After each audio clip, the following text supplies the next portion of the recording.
Hello YouTube, Swordsman here, and I'm going to talk about a big deal that's sort of floating around the internet today. I decided to do an idea I had a long time ago called Swordsman Soapbox. What this is, I think maybe once a week or maybe once every big news in gaming comes out, I'm going to pick a topic and talk about it, share my points to it, share the information with you guys, and see what you guys have to say. As you may have guessed from the initial screen here, we're going to be talking about Call of Duty Modern Warfare 3. Now, I'm not going to lie, I have limited interest in this particular game. Infinity Ward has burned me once. I think Black Ops is a pretty decent game. I enjoy Black Ops. You're seeing Black Ops footage now. But in the end, I don't really like the community. I don't like the players. I don't like the way things actually go on some of these Call of Duty games lately. However, the big elephant in the room is the new Call of Duty Elite that really cannot be ignored. I woke up this morning and I saw it going about Twitter. I checked out a very good blog post by a member of Activision, and it had a lot of detailed information, and so we're going to spend a few minutes here talking about Call of Duty Elite. Now what this is it's a multi-tiered program. There is a free version and there is a paid version. I know that's going to immediately cause a lot of ire amongst the community and usually the younger generation. But what this is basically doing is it's going to turn Call of Duty into a community hub. It's going to have groups that you can join, it'll have clan support, it'll have stat tracking leaderboards, custom leaderboards. If us D crew guys want to make a group just for us to track our stats and whatnot, assuming any of them even play it, I might play it, we'll see. But like what you can do is it adds a whole level of community to it. It adds competitive gaming matchups, contests, challenges, group missions, stuff like that. And it seems very cool. Now the link will be in the description for you guys to check all this out yourself. These are my opinions on it. You guys can read the information available, watch the video that came with it, and decide for yourselves. I'm not telling you what to think, what to believe, just sharing my opinion. So the community hub part of it interests me. But in the same sense, it reminds me that it's the community of this particular franchise that usually turns me off. But if it could track a community within my own personal set of friends, that interests me actually. That definitely has me intrigued. Now, there is going to be a paid version, as I said. They said that the price point will be competitive with other popular online services. The article I'm going to link you referenced Netflix being about $8 a month for their streaming services. So that could be a pretty good indication of the price they're looking at for $8 a month. And for me, $8 a month is nothing. I spend $8 a month on a Ventrilo server that I don't even use for the last 3 months. So like I just haven't bothered to cancel it because I don't care. It'll be there if I want to use it, you know? So at that price point, it does not matter to me. It may matter to some of you. The younger guys, the guys who don't have jobs, who don't really have an income except for what their parents buy them, that's probably going to affect them. And what can I say? That's just part of being young, you know? Now, they have not really revealed what all will be involved in the paid version. They did say that if you are subscribed to it, you will get the DLCs at no additional cost because that will be covered in your membership. But what else will come with it, they have not really indicated. They say there will be more. The details will be released soon in the future, but as of right now, we don't really know what that is, and I really... part of me wants to speculate, but another part of me doesn't want to go down that road to see just what sort of speculation it could be. I don't think it'll be anything as drastic as like dedicated servers for consoles or anything. I don't see that happening. But what else will be included? There will be no way to tell until they actually tell us.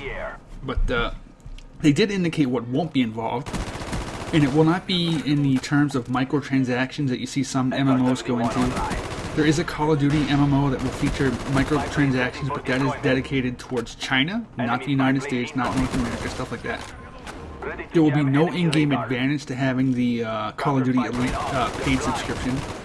That means like you're not going to get extra perks, you're not going to get special guns or anything like that. It's not going to prestige you or something. So no in-game advantage is definitely the right way to go, I think. It is definitely the way you want it to be. You do not want people to be able to pay to be better at the game. That does not sit well with me at all. And any normal person, I think, would not sit well with them either. I did say that DLC will be included in the price, and that's a no-brainer for me. Though if you think about it, if they end up doing $8 a month, And what is the price for DLC map packs now? $15 basically for the Microsoft points or whatever the PlayStation uses. Network, is it network points or PlayStation dollars? I honestly don't know. I haven't bought any for my PS3. So let's think about this. Say there's a DLC that'll be coming out in January after MW3 releases. You can pay $15 in Microsoft points, or beginning of January you subscribe for a month, pay $8 and get it for free that month, or cheaper that month.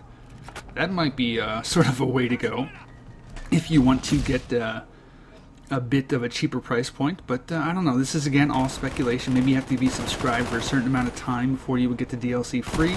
I do not know. Now there is one other point I wanted to bring up. And that I am one of the people that has come out in favor of if they would have charged money for the multiplayer. Say if you don't pay the monthly fee, you would have had to stick to, say, private games only or something. That to me, I personally would have supported. I would pay as much as $15 a month to be able to have it so that only subscribers could play the multiplayer. Now that comes from me because I've played MMOs for a very long time, over 10 years now. And paying for solid content and additional content at that price is something that I'm comfortable with. Not everybody is, but I think if you actually put in a paywall, that would limit the obnoxiousness that comes from these types of games. You're not going to have these kids who their parents buy them a game, like $60 once or twice a year or whatever. They're not going to continue to shell out $8, $10, $12, $15 a month for their whiny little kid to play a game. Because after what point does it begin to be too much money for a kid's little gaming habit? I don't know. Maybe I'm wrong there, but I do think that if you were going to include a paywall, it would definitely limit the amount of douchebags you're going to run into in these games. Because every one of those little whiny little bitches loves to be a douchebag, but how many of them love being a douchebag enough to pay $10 a month to do it? You know what I'm saying? That's my personal take. I would not be opposed to it. In fact, I'd say I'd rather enjoy it, but what are you going to do? Now, in case I confused anyone, just to try to be as clear as I can, you will not have to pay to access the features that are linked in that article. You will not have to pay to play multiplayer.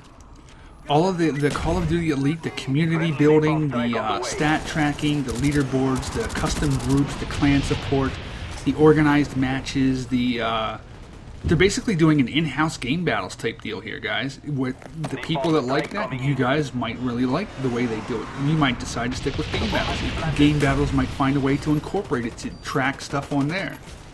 So that to me is very cool. It is revolutionary. No other game offers that. Battlefield 3 has not indicated having anything like that whatsoever. It's definitely new. I like that direction. Before today, my interest in MW3 was extremely low. But this has been a bit of a demonstration of, hey, we're trying to move forward. And that has been one of my biggest complaints about the Call of Duty franchise, is that year after year, it's the same exact thing. It's just like Madden, the sports franchise. New coat of paint, 2 new features, and they call it a $60 game every single year. They update the rosters, and it just pisses me off. It's why I stopped playing Madden, and I love playing football games. I just don't want to pay for a reskin every year for a roster update, basically. But those are my opinions. I would love to hear what you guys have to say. The talking points have been posted up in the top right. If you have a comment, question, or concern, be sure to leave me a reply down below. And I definitely look forward to hearing from you guys. Let me know what you think. I want to hear what you guys have to say about this. Let's get a pretty good conversation going into the comments, guys. Take care. I will see you next time.